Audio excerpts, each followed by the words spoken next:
মাহারির 20টা ছেলেকে বাঁচিয়েছে, কিন্তু নিজের ছেলেকে দিন করেছে। মাহারির সন্তানদেরকে, তাদের শিক্ষার্থীদেরকে উনি সন্তান হিসেবে বেছে নিয়েছিলেন। 7-8 ঘন্টা স্কুলে কাটিয়ে সেই শিক্ষার্থী যখন বাসায় গিয়ে পড়ালেখা করছে, নাকি মোবাইল নিয়ে সময় কাটাচ্ছে, না টিভির সামনে বসে আছে, নাকি খেলার মাঠে সময় পেরিয়ে যাওয়ার পরেও বাসায় ফিরছে না, এগুলো তদারকি এবং শ্রম কষ্ট সাধন করে থাকেন অভিভাবকবৃন্দ। আমরা শিক্ষকরা নির্দেশনা দেই তারা সৎপথে কিভাবে চললে ভালো একটা ফলাফল বা আদর্শ নাগরিক হিসেবে দেশে তার অবদান রাখতে পারবে। ভালো ফলাফলের ভিত্তিতে বৃত্তির ব্যবস্থা করেছে এবং এটা এখনো চালু আছে। কিন্তু আজকে যারা পুরস্কৃত হচ্ছে সেটা কিন্তু একটা প্রজেক্টের আওতায়। এটা এক সময় ছিল না। এটা আমাদের শিক্ষা মন্ত্রণালয়ের অধীনে মাধ্যমিক ও উচ্চ শিক্ষা অধিদপ্তর কর্তৃক পরিচালিত একটা প্রজেক্ট। এই প্রজেক্টের মাধ্যমে মূলত পারফরমেন্সের ভিত্তিতে, যোগ্যতার ভিত্তিতে মেধাবীদেরকে পুরস্কৃত করা হয়, সার্টিফিকেট প্রদান করা হয়, আর্থিকভাবে সহযোগিতা প্রদান। সার্টিফিকেট এটা দেখে তার ছোট ভাই, পরিবারের যারা অন্যান্য ঘনিষ্ঠ সদস্য যারা আছেন এরা অনুপ্রাণিত হবে, প্রতিবেশীরা অনুপ্রাণিত হবে। এই সময়ে আমরা খুবই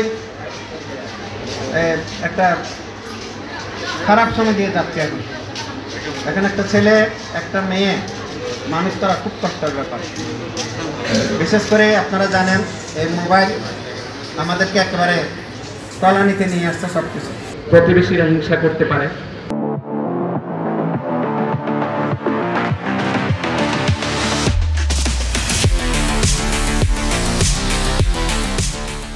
তার বিভিন্ন আত্মীয় স্বজন হিংসা করতে পারে, কিন্তু শিক্ষকেরা কোনোদিন তার ছাত্রকে হিংসা করে না, বরং সে চায় হচ্ছে তার চাইতে বড় হোক।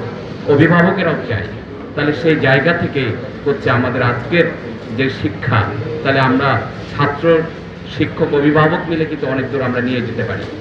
আজকের যে জায়গায় যাদেরকে আমরা আজকে পুরস্কার দিব, যাদেরকে অনুপ্রেরণা দিব, আমি মনে করি তারা শুধুমাত্র এই পুরস্কারের জন্য না, এটা হচ্ছে তাদের জীবনের জন্য, তাদের শিক্ষাটা খুবই জরুরি। মাহারির 20টা ছেলেকে বাঁচিয়েছে, কিন্তু নিজের ছেলেকে দিন করেছে। এই সেই মাহারির, এই সেই শিক্ষক, এই সেই আমি, এই সেই আপনি যিনি বসে আছেন। সেই মাহারির প্রতিচ্ছবি আমার সামনে। মাহারির সন্তানদেরকে, তাদের শিক্ষার্থীদেরকে উনি সন্তান হিসেবে বেছে নিয়েছিলেন। আপনি আর আমি কি পেরেছি? আপনি আর আমি কি সন্তান হিসেবে নিয়েছি? যদি নিতে পারেন, I am silent to you. মাহারিনের মতো আপনাকে জাতি স্মরণ করবে, দেশ স্মরণ করবে। যদি শিক্ষার্থী হিসেবে নিয়ে থাকেন, আবারও আমরা ভুল করছি, ওদেরকে সন্তান হিসেবে নিতে হবে।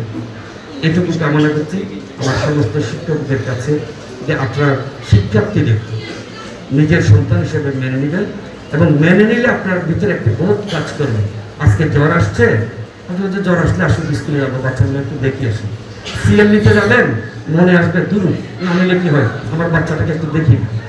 কখনো এই কাজটা করবেন না, বিপদে না পড়ে। কিন্তু আমরা এখন সেই জায়গা থেকে আছি কিনা, ইস আপনি নিউ জাজমেন্ট, আপনি আপনার বিচারটা করে নেবেন। আমরা কি ওই জায়গায় আছি নাকি সরে গেছি বলেই হয়তো আমার ছাত্র আমাকে মারবে, হয়তো আমার ছাত্র আমাকে লাথি মারবে।